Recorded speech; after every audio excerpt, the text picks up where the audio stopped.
Hello, and thanks for joining us for this Faith Nation special on civility in the American political climate. I'm Jenna Browder. And I'm John Jessup. Well, 2018's midterm elections were especially nasty and contentious. In the lead-up, examples of politically motivated harassment dominated headlines, causing many to wonder, are Americans losing their civility? Abigail Robertson brings us more on how Senate Chaplain Barry Black encourages lawmakers to keep their cool when tensions are high. Protesters harassing politicians at restaurants or their home is bad enough, without lawmakers encouraging it. Show up, and if you see anybody from that cabinet in a restaurant, in a department store, at a gasoline station, you get out and you create a crowd. Condoning retaliation. So if you see somebody getting ready to throw a tomato, knock the crap out of them. And getting into a public cyber shouting match. Many ask, what is happening in America? Do you think we're losing civility in our country? I think that we are. For 15 years, Senate Chaplain Barry Black has navigated politics, ministering to senators and their staff. He tells CBN News he's concerned by what's happening today. You know, a lot of incivility has to do with arrogance, swagger, trash talking, and I think that it's critically important that we lower the decibels. Proverbs 15:1 says a soft answer turns away anger, and that we obey the golden rule. Black says this rough and tumble world provides Christians a real opportunity. I think Christians should be leading the charge in returning to civility by practicing what we teach and preach. He witnesses that leadership in a group of 25 to 30 senators who attend his weekly Bible study. One senator said, it is very difficult to pray for one another and then to leave the prayer breakfast and go up to the chamber and verbally stab that person whose hand you've just been holding. We end the prayer breakfast joining hands and praying. He adds that Americans would be surprised to know how much prayer happens daily inside the Capitol. There are many, many lawmakers who are modeling civility.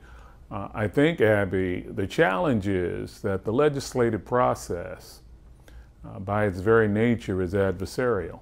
When asked about the president's often strident tweets, Black responded that God works in mysterious ways. So my reaction is Romans 8:28.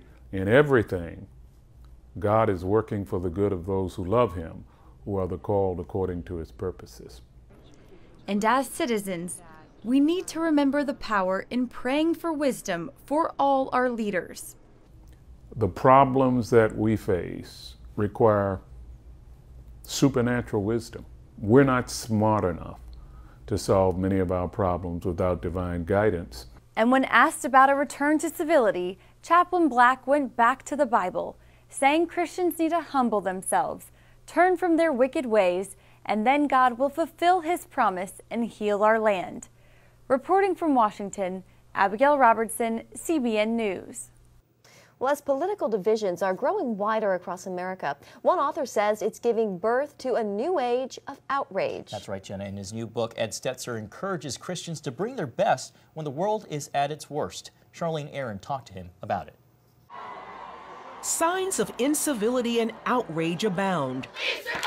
From our nation's capital, where protesters, angry over the Kavanaugh confirmation process, jammed Senate hallways and interrupted CBN News' coverage of the demonstrations.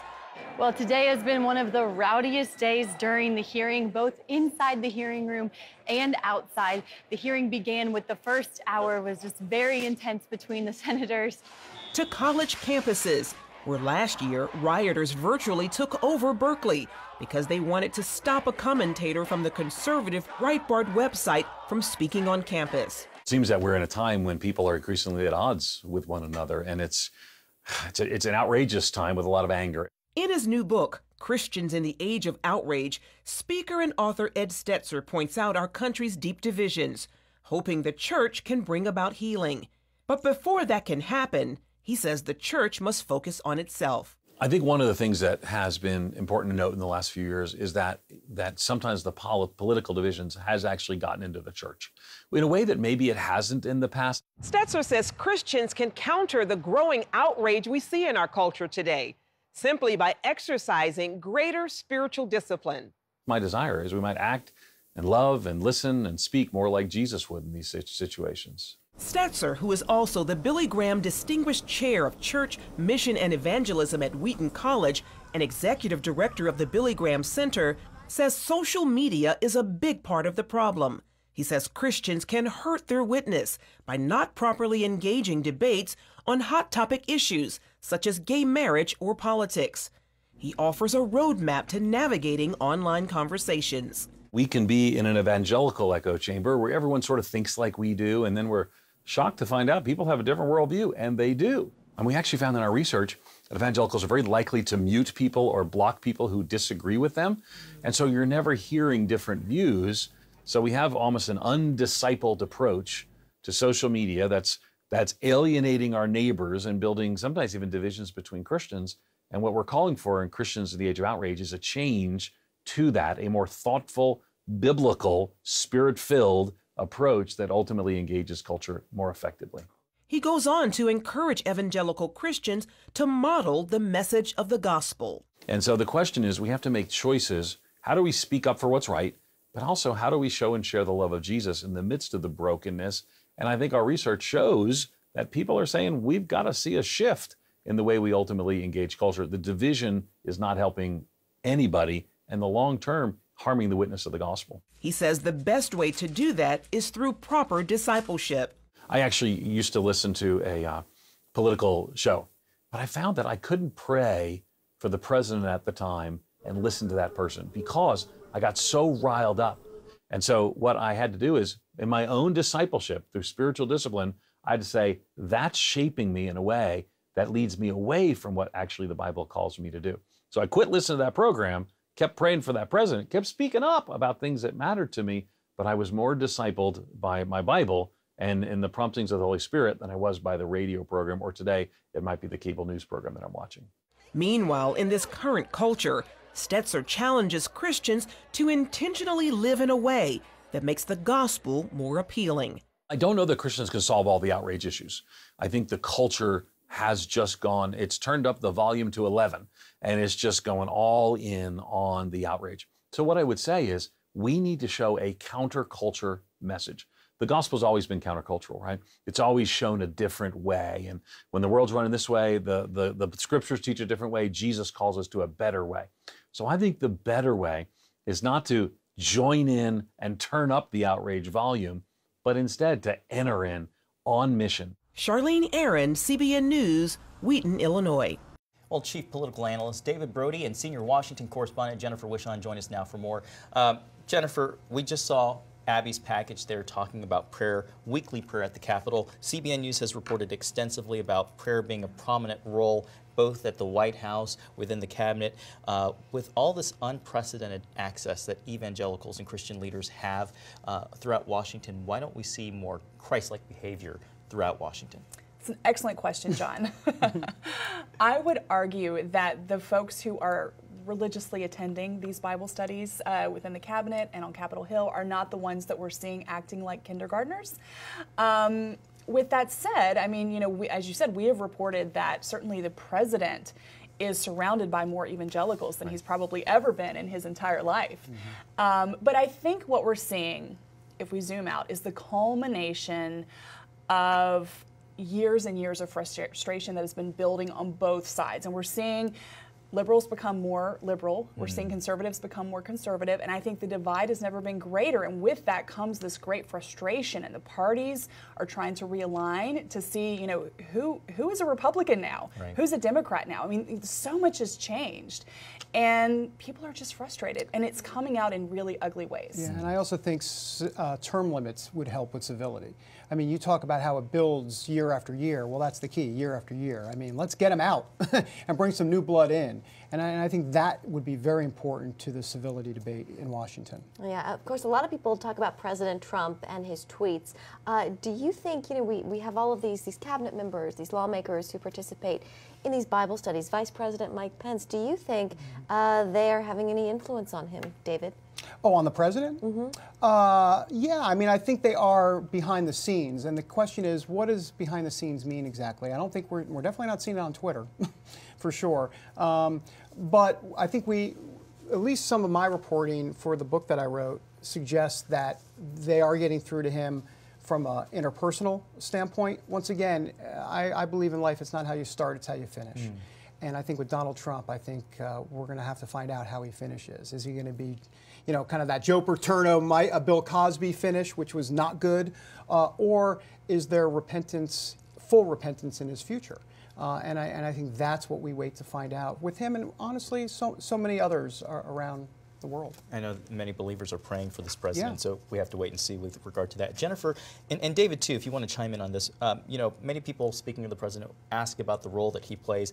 Franklin Delano Roosevelt famously said the presidency is not merely an administrative office, it's the least of it. It is preeminently a place of moral leadership. So what role does the president play in establishing, setting the tone? Well, I think he plays a big role. I mean, he has the biggest bully pulpit in the world. Full stop. That's tremendous. And so I think with that comes great responsibility. I also think two things. One, this president is reflecting what we've been talking about, the incivility in America, the frustrations that we're feeling that have been building. And I think that he's not president if he doesn't, without the type of behavior that we see from him. Now, does he have to call people names? No. But I think that the Americans who put him in office want to see a fighter, and that's what he's giving them every hour.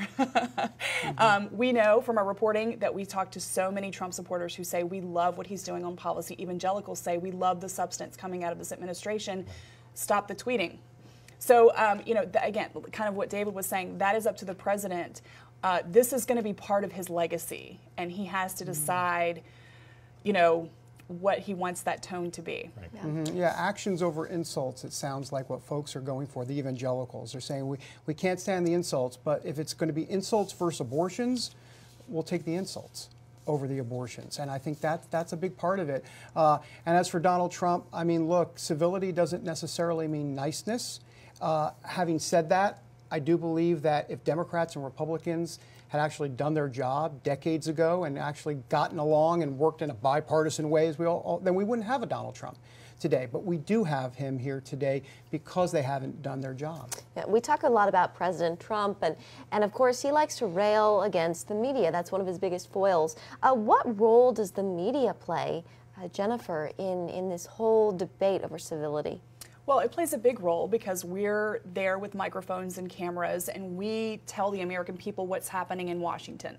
I think for too many outlets and reporters, it's become personal. So for me as a journalist, when I go into the White House, and let's say that Sarah Sanders and I don't get along, let's say other White House staff and I don't get along, that doesn't matter. I mean, that's the way I see it. I'm there to tell our viewers what the president is doing that day. And I think that it's not personal, but so many have made it that way. I would also say, Jenna, that outside of the media, viewers, Americans have an obligation to educate themselves. And if you are sitting there watching one network, if you're reading one newspaper every day, you're doing yourself injustice? Is that the word? Yeah. Disservice. Because you need to have a more rounded picture of what's going on in the world. If you're conservative, find out what Democrats are thinking. Find out what's getting them revved up. So that you fully understand how Americans are feeling. And I think especially as Christians, that will make us better witnesses, right? So if we know what other people are thinking and what's getting them fired up, then we can meet them there.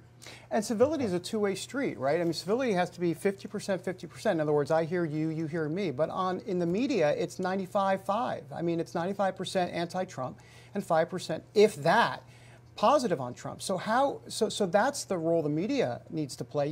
Have a balance. Balance leads to civility. And I think with the media, they haven't done that at all. Speaking of media, what about the role of social media social media has seemed to change the dynamic so much. I know that you, Jennifer, has spoken to, I believe it was Senator Langford, about the role social media plays in today's discourse. So maybe you both might want to comment a little bit about that as well. Sure. Yeah, I mean, I think you look at social media, and this is an anonymous way for people to just be nasty. I mean, all of us on our social media accounts, we have people chime in from time to time, and we think, man, that was pretty rough. Not necessary, guys, right? But this is what Senator Langford from Oklahoma says that we should keep in mind. Let's listen. If we want to have a time to be able to calm the stormy waters that we have as a nation and the dialogue that's so bitter and angry in social media, put a voice in the middle of it of reason and of respect. A voice that can have differences of opinion but still honor God and honor each other in the process. That helps calm the waters of our debate. So it's good to be able to have a little salt in the middle of all the chaos right now. A little salt in the middle of the chaos. James Langford always has wise words. For sure. Wise words pastor, indeed. right? Right. Former pastor. Right. What about for you, David? Like when it comes to social media, what's your take on?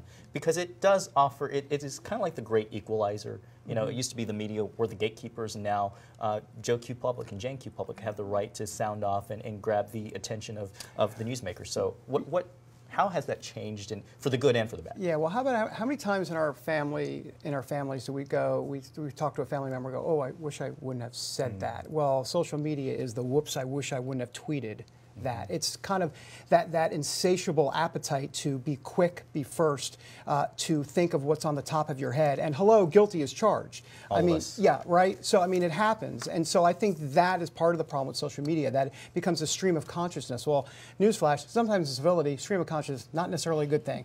Take it from me. Yeah, we talk a lot about civility, and it's just circulating in a lot of conversations right now. But what is the solution here? We talk about the problem that it is, but maybe both of you can weigh in on this. Jennifer, what do you think the solution is here? Jesus. Amen. Amen. That's the solution. I think, you know, and I think if we're talking about the church and Christians, evangelicals are very much a part of the discussion, especially now with this president. Evangelicals put this president into office, and so I think that it's important for Christians to lead on this. You know, I remember when I was doing premarital counseling, one of the best pieces of advice that was given to my future husband and me was understand before being understood. And I think if all of us would spend more time, whether we're talking about politics or anything, you know, approaching things that way, then things could be a little more civil. And just to play off of that, common ground. You know, where is the common ground? You know, I might disagree with you on 80% of what you have to say, but you might be a New York Mets fan. And I'm a New York Mets fan. And so you know what? There it is. We might like the Rolling Stones. Oops, sorry, mercy me. You know what I'm saying? But the point is that, you know, where's the 20% in that relationship? And it starts individually. And then from there, you know what? Maybe you'll be more apt to agree or at least come to some sort of consensus on some bigger issues when you start with the smaller ones. Agreeing to disagree. Yeah. And maybe a dash of humility in there as well. There you go. That would be a good idea. Hey, thank you guys for this civil conversation. You're welcome. Thank you. Coming up, we sit down with Senator Ben Sasse to discuss his new book on the current divisions in America.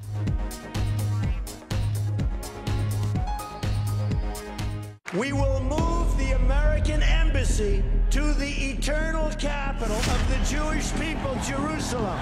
As the nations rage, you can stand with Israel. History is being written, and I want to be a part of it. Call 1-800-700-7000 and get to life. This is our nature as a country. Discover the untold story of how Israeli volunteers are changing the world. We consider it our duty to reach out and help others around the world. For a gift of $10 or more, you can own the acclaimed CBN documentary To Life. To treat a human, no matter what he is, which religious he have, which color he is, this is what I'm doing. Support Israel in their time of need. Get to Life, now available on DVD. Call 1-800-700-7000 or log on to cbn.com. And I wish that other people throughout the world could see this side of Israel. With the state of politics in America, it's sometimes a struggle to find common ground. But what's behind the division facing the country? Senator Ben Sasse believes our crisis isn't really about politics. That's right. He says it's about the isolation and loneliness caused by all of our technology. He writes about it in a new book, and I sat down with him and recently talked to him about it. Well, joining me now is Senator Ben Sasse of Nebraska. Senator, thank you so much for being with us. Good to be here, John. We're here to talk about your book, Them, Why We Hate Each Other and How to Heal. So I think we should probably start off with the title, Why Do We Hate Each Other? I think we're meant to be relational beings. God created us to love our neighbor and to be involved in projects with other people. And unfortunately, most of the good tribes, the local tribes, the places that make people happy, do you have a good family? Do you have a few deep friendships? Do you have meaningful work? Do you have a church? Do you have a local worshiping community? All of those places are kind of being undermined by the digital revolution. So place is tied to where you're raising your kids.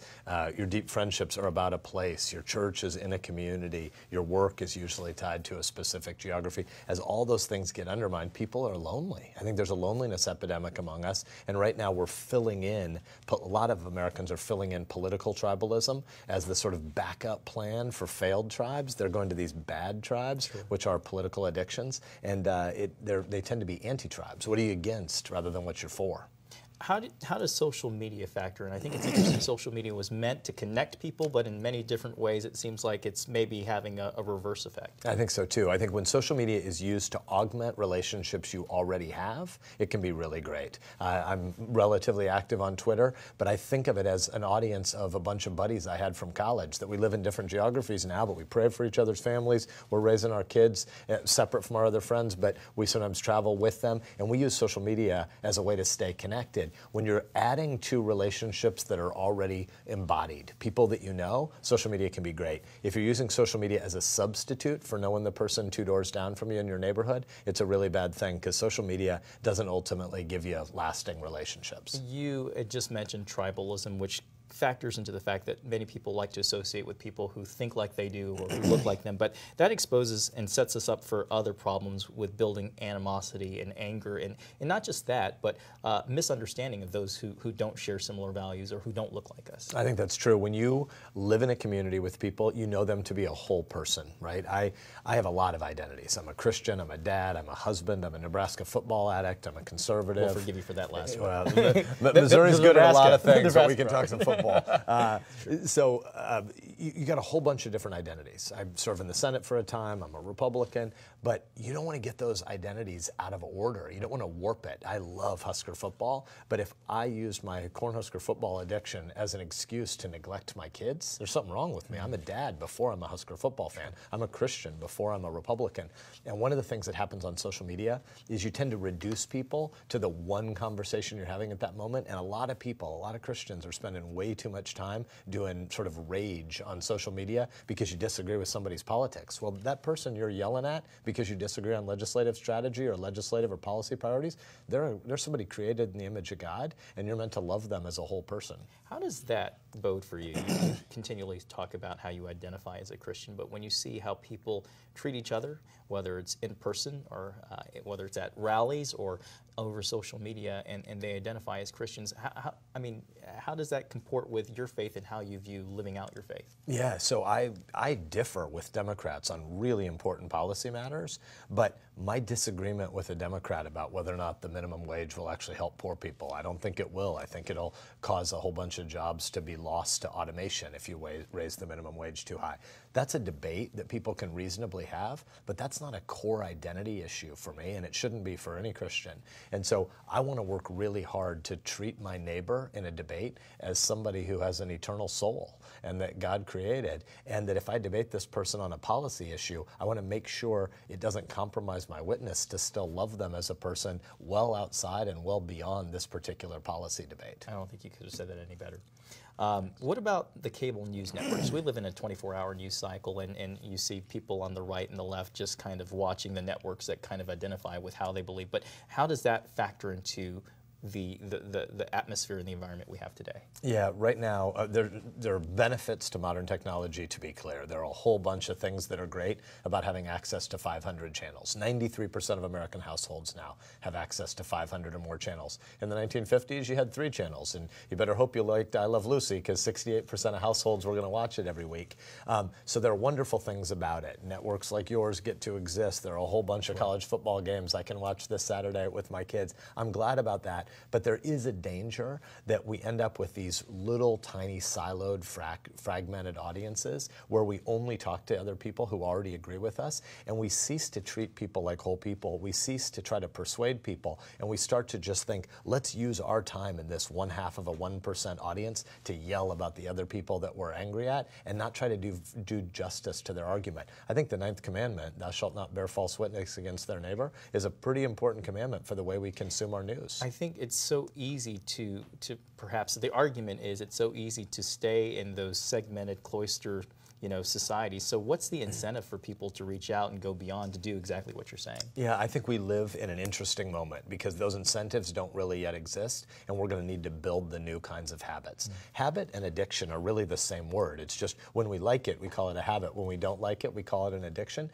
Right now, we have a whole bunch of people, and it's bad for America, but it's particularly bad for Christians, to be addicted to a kind of anger-centric news consumption, which doesn't do any good for your neighbor. There's probably a little old lady 3 or 4 doors down from you on your street that has some unmet need today. And when my wife and I are blessed, we have a 17-year-old daughter, 14-year-old daughter, 7-year-old son. Obviously, our 7-year-old doesn't have any kind of smartphone technology, but our teenage daughters, in Nebraska, you can drive at 14. So our girls drive, so they have a smartphone to help do their GPS navigation. But we realize the smartphone can tempt them away from human relationships to a digital online life. Well, they need to love their grandparents. They need to love that widow that lives 4 doors down from us. There's an old guy on our block whose wife has Alzheimer's, and he's trying to care for her, and he's lonely, and he has needs. We should serve those real people, not be down on our phones all the time. We will move the American embassy to the eternal capital of the Jewish people, Jerusalem.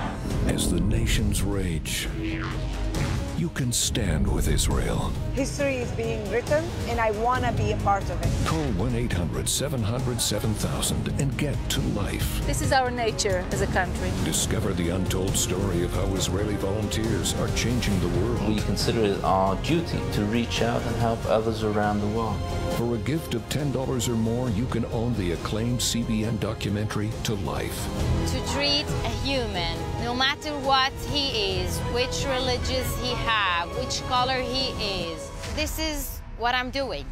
Support Israel in their time of need. Get to Life, now available on DVD. Call 1-800-700-7000 or log on to cbn.com. And I wish that other people throughout the world could see this side of Israel. Well, finally tonight, the Bible, of course, talks a lot about civility and being peacemakers. And the YouVersion Bible app has announced its most popular verse of 2018. The app says the most shared, bookmarked, and highlighted verse this year comes from chapter 41, verse 10 in Isaiah. And that reads, "So do not fear, for I am with you. Do not be dismayed, for I am your God. I will strengthen you and help you. I will uphold you with my righteous right hand." Wise words to live by, for sure. Absolutely. Well, that's going to do it for tonight's Faith Nation. Have a great evening.